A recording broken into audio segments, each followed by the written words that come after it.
Hey folks, Richard here again. Just a plug for my blog, Facts for Working People. The URL is weknowwhatsup.blogspot.com, and I think many people are going to it from TikTok. And I would just, because I had about 93,000 views in March. I call them visits because I really don't know exactly what it means, but anyway, it's a lot. And I want to just let people know it isn't my blog in the sense that I do all the writing for it. I one time did write a lot for it when I was getting 18 a day or 100 a week. And but I do publish a lot of other people's stuff, and people who I think are interesting, and I don't always agree with them. Then often I wouldn't call them socialists or anything. But anyway, so that's that. But I wanted to make a couple of comments just about when I think about bloody life. I remember back in 2016 when Trump first started running, and when we was running for president, and what made me think about it over the last 10 years, it's gone so fast, just is the point at which we've arrived here. We're in the continued decline. That's the thread that should run through it all, and it's been going on for a while. The decline of the U.S. empire, the decline of U.S. capitalism on the world stage, the system itself of U.S. capitalism rotting. And that doesn't mean it's not powerful. I mean, it's the most heavily armed, and it's the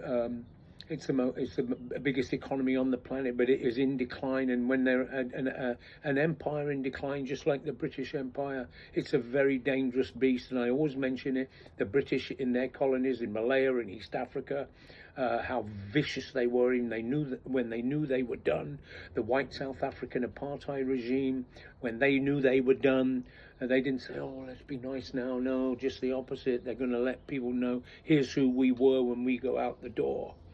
And so that's what we're witnessing. But, I think back in 2016 when Trump was running against Clinton, and a lot of my articles back then, and I still believe it's true, I would raise about the decline of the two capitalist parties, the end of the era where these two parties govern society, and also back then, it just shows you how I was wrong.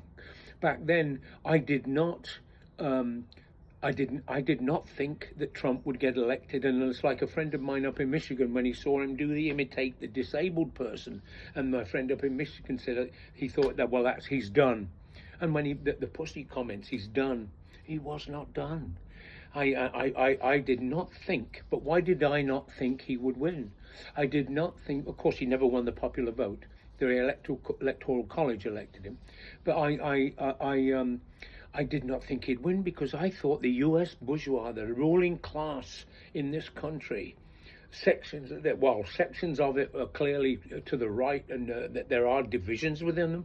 I thought the majority of the bourgeois in this country, particularly tech, would not allow it, and also the political class, because what he was doing, and this is what I remember the debate with Hillary, where he made it perfectly clear. He said, I think they're rigged. He kept saying they're rigged, and the bourgeois democracy, or capitalist democracy, is all that means, right? Bourgeois democracy is rigged, and it is rigged in favor of the capitalist class.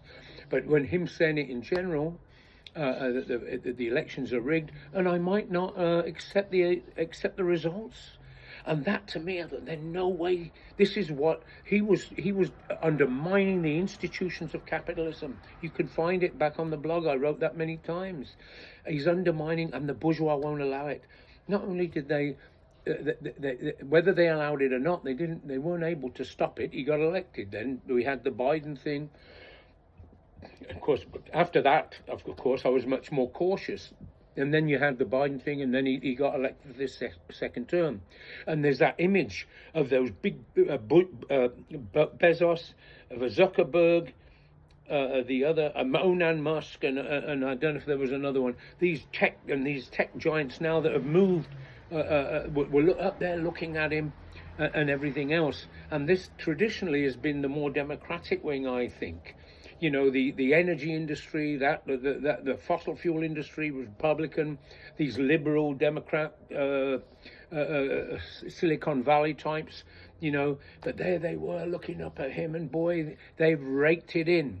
And it made me realize, of course, it's a mistake of mine in a sense. I understood the decline the decline of the institutions, the decline of capitalism. It's a systematic decline. It's part of the material development of the process that the capitalism can no longer take society forward, and so forth.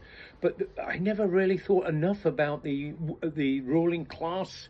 I would have thought at some point, like under the transition from feudalism to capitalism, where a section of the aristocracy went over to the capitalist class and saw that the end is nigh and let's jump ship. That's why you have in England these elements, sort of feudal elements, that they got businesses, they got the capitalists, and they have these estates. This linking brought about during that transition.